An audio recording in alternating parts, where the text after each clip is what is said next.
Fala pessoal, beleza? Bom, dando continuidade aí na unidade 1, hoje nós vamos falar sobre as aplicações dos princípios da ótica geométrica, que nem a gente havia visto na aula passada, né? A gente viu os três princípios básicos, como o princípio da propagação retilínea da luz, ou seja, os raios luminosos se propagam em linha reta, o princípio da independência dos raios luminosos, ou seja, um não anula o outro, mesmo que eles se cruzem, e o princípio da reversibilidade, que é o qual a luz ela não perde a sua propagação, mesmo que a trajetória seja invertida.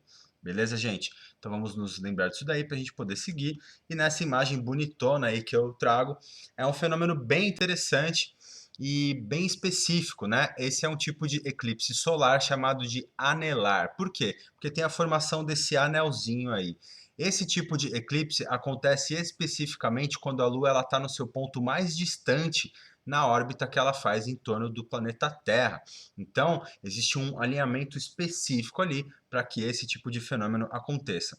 Bom, vamos ver aqui algumas outras aplicações, como por exemplo, a formação de sombra e de penumbra. Eu não sei se vocês sabem qual é a diferença. Sombra é formada em uma região onde os raios de luz não atingem ao incidirem em um corpo opaco e além de onde a fonte de luz incide. Portanto, gente, vamos nos lembrar agora sobre o corpo opaco, né? A gente tinha visto lá corpos opacos, corpos translúcidos e transparentes. Nesses dois últimos aqui, a luz atravessa eles. Um corpo opaco não permite que a luz atravesse por ele. Portanto, mesmo que a luz esteja incidindo nele, atrás dele, por exemplo, não tem ali a presença da luz, logo haverá a sombra. Então podemos dizer que a sombra é a ausência total de luz, certo? Dá uma olhada nessa imagem bem da hora. Nós temos aí diversos camelos, né? Como vocês podem ver. Só que isso que dá para a gente ver sobre esse formato certinho dos camelos, na verdade nós estamos olhando para as sombras desses camelos. Por quê? O Sol ele está posicionado ali num ponto bem específico ao longo do dia, né? Geralmente quando ele está incidindo meio que de lado no nosso planeta. E essa foto ela foi tirada de cima. Então por isso que dá para perceber que os raios luminosos que estão incidindo nesses camelos, eles não atravessam, né? Porque os camelos eles são corpos opacos, assim como nós. E aí então além deles, tem a formação dessa sombra, né? Tem a ausência total da luz ali que está incidindo sobre eles. Olha que interessante. No caso da penumbra, ela ocorre quando há pouca ou baixa incidência de raios solares em uma determinada região. E a gente pode chamar de ausência parcial de luz. Dá uma olhada nesse exemplinho aqui da hora. A gente tem aqui numa escala que não é real, obviamente, né?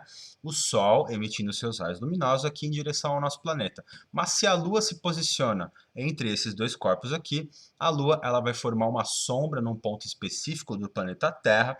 Mas como o Sol ele é um corpo luminoso extenso, é uma fonte de luz extensa, os raios solares eles se propagam um pouco além da onde a luz está. Dessa forma, a gente tem aqui, ó, uma sombrinha mais fraquinha, a gente tem a penumbra. Então, a sombra ela é forte e a penumbra é uma sombra fraca. Nessa imagem vai dar para vocês perceberem direitinho. Olha só, de acordo com a distância que a mão dessa pessoa está, tanto em relação à fonte de luz quanto à parede, onde está formando a sombra ali, a gente consegue perceber então duas formas, né? Dois tipos ali de formação de sombra. A gente tem aqui nessa região mais ao meio uma sombra mais forte, né? A sombra propriamente dita, e aqui, ó, bem fraquinho, a gente não consegue perceber direito, né? A gente tem a penumbra. Portanto, quando eu estou olhando para uma sombra bem perfeita ali, com aqueles formatos, tal, a gente consegue perceber melhor os detalhes, a gente está olhando para a sombra. Quando a gente não consegue ver bastante detalhes ali, porque na verdade tem um pouco de raio solar sendo atingido ali naquela determinada região. Portanto, a gente tem uma sombrinha mais fraquinha, a gente tem a penumbra, tá? Bom, olha só, para a gente conseguir diferenciar como que se forma tanto uma sombra quanto a penumbra. Percebam que nesse primeiro exemplo aqui de cima, nós temos uma fonte de luz pontual, pequenininha, ela está aqui iluminando a superfície desse corpo aqui, beleza. Atrás desse corpo, a gente tem sombra, justamente porque os raios luminosos não estão atingindo aqui. E como é uma fonte de luz pontual, ela tem uma capacidade limitada, né, de emitir os raios luminosos para poder iluminar locais, iluminar superfícies e corpos, beleza.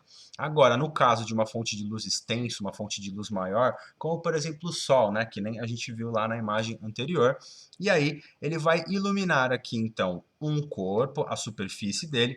Atrás dele você tem uma região de sombra, porque esse é um corpo opaco, né? Nós temos que lembrar disso. Mas em função da fonte de luz ser extensa, a gente tem chegando ali numa região mais lateral, além da sombra, a formação da penumbra, a formação de uma sombrinha fraquinha, porque tem um pouco de raios solares, de raios luminosos, sendo incididos ali naquele local. Beleza? Então, para a gente poder definir aqui, olha só, quando um corpo opaco é iluminado por uma fonte de luz extensa, no caso desse segundo exemplo aqui que eu estou passando o mouse, formam-se a sombra e a penumbra. Agora, quando um corpo é iluminado por uma fonte pontual de luz, que é o exemplo de cima, forma-se apenas a sombra. Beleza, galera? Então, a gente está vendo aí a interação desses princípios da ótica geométrica em relação à iluminação de corpos, né? Justamente porque a luz ela vai se propagar de forma retilínea. Não esqueçam disso. E agora, já que estamos falando sobre sombra, vamos falar de eclipses, né? Que é justamente uma das formas da gente perceber sombras. E nesse caso, é um tipo de fenômeno bem interessante que a gente consegue visualizar ele, é muito da hora. Então, olha só, um eclipse ocorre quando um objeto celeste passa entre um observador e a fonte luminosa. Então, fica ali no meio, né? Beleza. Esses eclipses eles são classificados como solar e lunar. Nessa imagem, bem da hora, a gente tem aí um eclipse solar. A Lua se posiciona num ponto específico ali entre a Terra e o Sol. Portanto, a Lua ela está fazendo uma sombra na Terra, como vocês podem ver aí, tem nessa imagem, né? Mas também tem a formação de penumbra, porque o Sol ele é uma fonte de luz extensa. A gente só não consegue diferenciar muito bem aqui por meio dessa imagem. E no caso do eclipse lunar, é um outro posicionamento. A Lua, no caso, ela está atrás do planeta. E aí é o planeta Terra que está fazendo sombra e penumbra na Lua. Beleza, gente? Esse GIF aqui, bem da hora, ele mostra especificamente aí esse alinhamento que tem entre esses três corpos celestes. Ele já começou do meio aqui, vamos deixar ele começar. Olha lá, ó. Cada um na sua órbita, né? Ocorre o alinhamento ali do Sol com o planeta Terra, e aí a Lua, por estar orbitando o nosso planeta, em um determinado ponto ela vai formar ali o eclipse solar, e num outro ponto ocorre o eclipse lunar, beleza? Bem facinho da gente poder entender, nesses dois casos, em função do Sol ser uma fonte de luz extensa, a gente tem tanto a formação de sombra quanto a formação de penumbra. Legal, gente? Bom, agora vamos falar de câmara escura, que eu vinha falando tanto, falei que é interessante e tal. Olha só, ela foi descrita por Aristóteles em 4 a.C. e é uma estrutura formada por 4 paredes. Então, no caso do Aristóteles, ele fez isso em uma sala, né? Mas essas 4 paredes podem ser de uma caixa, pode ser, enfim, de algum objeto, de alguma estrutura que você monte ali, beleza. E em uma dessas paredes tem um orifício por onde a luz atravessa, né? Ela passa por ele. Legal. Olha essa imagem aqui. Aqui nessas 4 paredes a gente tem o que seria essa câmara escura. Existe um orifíciozinho aqui por onde a luz ela vai atravessar. Agora, para a gente conseguir entender, olha só, a gente tem aqui um objeto no caso real, né? E aí ele reflete a luz. Legal. Além de ser uma vela que está emitindo luz, né? Mas também reflete a luz do ambiente. Beleza. Esses raios luminosos eles se propagam, eles vão passar por meio desse orifício da câmara escura e vão chegar até a parede posterior do orifício. Só que a imagem formada dentro dessa câmara escura, ela é uma imagem invertida. Por que será? Vamos continuar vendo aqui, já já a gente entende. Olha só, as proporções da imagem do objeto formada na câmara mudam de acordo com a distância que o objeto e a imagem formada estão em relação ao orifício de entrada da luz da câmara escura. Portanto, se o objeto real ele está mais próximo ou mais distante do orifício da câmara escura, a imagem formada dentro dela vai ser maior ou menor, beleza? Para a gente poder entender, né, como que eu vou conseguir então calcular a distância, tal, saber o tamanho da imagem formada, vocês vão ter que fazer exercícios sobre isso, né? Não apenas aqui nessa unidade, mas seguindo em frente aí nos anos, no ensino médio, na disciplina de física, de ótica, vocês vão se deparar com isso. E aí tem uma fórmula que a gente aplica, né? Que é I sobre O, que vai ser igual a P' sobre P. Aonde nós temos aqui, O é a altura do objeto, o objeto real, no caso da vela aqui, né? Toda essa legenda ela tá aqui nessa imagem, tá? E aí P é a distância do objeto para o orifício, então, portanto, aqui o objeto está aqui, essa distância até o ponto onde o orifício se encontra nessa parede é o P. Beleza, P' já é uma outra distância, porém é a distância da imagem formada na câmara para o orifício. Então, é essa distância aqui interna, da onde nós temos o orifício até a outra parede, onde a imagem ela é formada ou ela é projetada, beleza? E I é a altura da imagem formada. Portanto, nós temos o I aqui. No caso, gente, quando vocês forem se deparar com algum exercício, geralmente é para vocês resolverem um tipo de incógnita, né? É para você encontrar algum determinado valor. Então, o exercício ele vai dar valores ali, ele vai dar alguns dados, vocês vão interpretar esse exercício sobre tudo e vão aplicar essa fórmula. E aí, o que, que vai ter que fazer? Vai ter que fazer aquela multiplicação em x, né? Para poder encontrar a incógnita, isola a incógnita, resolve o cálculo, chegaram ali no determinado valor, né? Que você vai precisar descobrir que aquele exercício vai te exigir, beleza? Bom, agora, para a gente poder entender por que, que a imagem ela se forma invertida lá dentro da câmara escura, nós devemos nos lembrar que o raio de luz se propaga de forma retilínea, em linha reta. Então, gente, percebam que os raios luminosos que estão sendo refletidos aqui dessa porção da base da vela, ele se propaga em linha reta, ele passa pelo orifício e segue a sua trajetória em linha reta. Já aqui, da parte superior aqui, né, do topo da chama da vela, também os raios luminosos eles vão se propagar em linha reta e vão atingir aqui, ó, essa parte de baixo. Portanto, é por isso que a imagem ela vai se formar invertida, justamente por causa da propagação retilínea da luz. Lembra que o título dessa aula é Aplicações dos Princípios da Ótica Geométrica? Então, a gente está juntando os assuntos da aula passada com essa daqui, para a gente poder entender então a formação de imagens. No caso da câmara escura, a gente tem esse processo de formação de imagem invertida, que é algo que acontece, como eu já expliquei, tanto nas câmeras fotográficas quanto nos nossos olhos. Vamos dar uma olhada aqui, ó.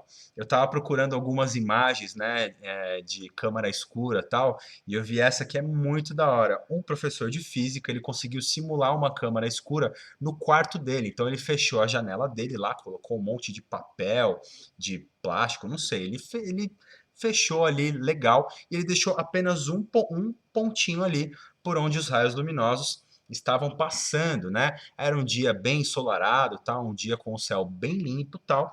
E aí ocorreu a formação dessa imagem invertida nas paredes do quarto dele, né? Como se fosse o fundo lá da câmara escura, que no caso era o quarto dele. Olha que da hora. E é o mesmo princípio das câmeras fotográficas antigas, né? Percebam que aqui a gente tem como se fosse uma câmara escura, né? E aí você tem aqui no caso da lente, que é o que faz a gente relacionar com as máquinas fotográficas antigas. Você tem o objeto, nesse caso aqui é um objeto que está emitindo luz, né? Não está apenas refletindo a luz, que nem é o caso da vela. E aí essa imagem aqui ela vai ser formada de forma invertida lá na parede da câmara escura, justamente por causa dessa propagação retilínea dos raios luminosos. Ó. Então, se vocês perceberem aqui, ó, eu vou fazer o movimento da propagação retilínea desses vários pontos aqui. Então, você tem justamente a formação de uma imagem invertida, que é a mesma coisa que vai acontecer com os nossos olhos, né? Como eu já havia dito em aulas passadas, nossos olhos são estruturas especializadas em captar a luz. Portanto, a gente vai enxergar tanto a luz dos corpos luminosos quanto dos corpos iluminados. E essa luz ela vai passar por uma lente. Sim, os nossos olhos possuem uma lente chamada cristalino, que é um tipo de lente, né, classificada como lente convexa. Claro que não é uma lente propriamente, mas é uma estrutura que funciona como uma lente. Ela direciona os raios luminosos que estão chegando até os nossos olhos para o fundo do olho, para a retina, onde a imagem é formada. Legal. Qual é o orifício por onde essas imagens passam? A nossa pupila. A nossa pupila, que é essa estruturinha aqui bem no centrinho, que ela pode tanto se dilatar quanto contrair. Tudo vai depender da intensidade luminosa de um ambiente. Então, quanto mais iluminado for o ambiente, mais contraída a minha pupila está. Beleza?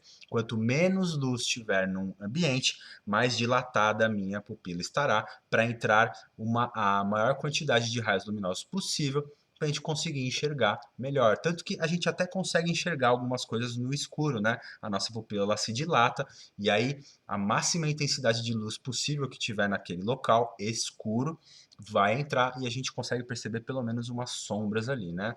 E aí, gente, é o mesmo princípio. A luz se propagando em linha reta, qualquer coisa que a gente estiver enxergando, forma-se uma imagem invertida aqui no fundo da retina, onde ficam aquelas células especializadas, as células cone e as células bastonete. Beleza, mas como que a gente não enxerga então? Como que eu estou olhando aqui para tudo e está tudo no seu devido posicionamento certinho, né? Não tem nada invertido? Pois bem, a gente enxerga porque o nosso cérebro capta os estímulos que foram recebidos pelos olhos. E aí a gente corrige essa imagem. Tá, mas por que que a câmera fotográfica, então, ela não está fazendo fotos invertidas? Porque os equipamentos possuem ali um sensor, né? Possuem um tipo de processador que vai realmente corrigir essa imagem. No caso das câmeras antigas que trabalhavam com os filmes, né? Aqueles rolos de filmes e tal, que tinham que ser revelados e etc., fazia então uma foto invertida. Porém, depois que o profissional lá que revela fotos, no caso fotógrafo, né, pode ser, ele revela aquela foto, basta ele inverter a imagem e a imagem está ali, está feita, beleza? Então, é bem basicão, é bem fácil da gente entender. Caso alguém não tenha compreendido aqui esses princípios, principalmente sobre a formação de imagens na câmara escura e também sobre a aplicação daquela fórmula para a gente poder entender ali a distância e a altura de corpos e objetos e também da imagem formada, anotem para a gente poder conversar no nosso plantão, beleza? Então eu vou ficando por aqui, certo? Quero que vocês façam a leitura do material de vocês para poder complementar essa aula, páginas 309, 310 e 311. Fechou? E na próxima aula a gente vai falar mais um pouquinho sobre isso, vamos falar sobre a reflexão da luz, tá bom? Então é isso, se cuidem, uma ótima semana para todo mundo e é nóis!